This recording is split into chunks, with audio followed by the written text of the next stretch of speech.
আমি মলয়কৃষ্ণ ঘরামি, সহকারী শিক্ষক আইসিটি, মাহিনী উচ্চ বিদ্যালয়, নাঙ্গলকোট, কুমিল্লা। আমরা বিটিটি প্রশিক্ষণের জন্য কুমিল্লা সরকারি কলেজ কোটবাড়িতে আমরা এসেছি। আমাদের ব্যস্তাং হচ্ছে 20, রুম নং 312।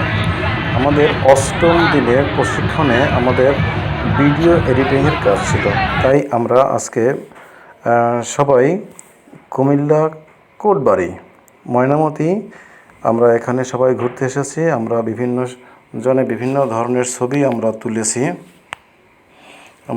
তুলেছি এবং এখানে অনেক ভিডিও করেছি। সেই ভিডিও এবং ছবিগুলো একত্রিত করে একটি ভিডিও তৈরি করলাম। এই ভিডিওগুলো এডিটিংয়ের মাধ্যমে আমরা আমাদের ক্লাসে উপস্থাপন করব। আমরা বিভিন্ন স্থানে গিয়েছি, সেখানে আমরা ছবি তুলেছি। ছবি এবং ভিডিও একত্রিত করে আমরা এখানে ভিডিও করছি, ভিডিও এডিটিংয়ের কাজ করছি এবং কাজ শিখছি। সবাইকে ধন্যবাদ।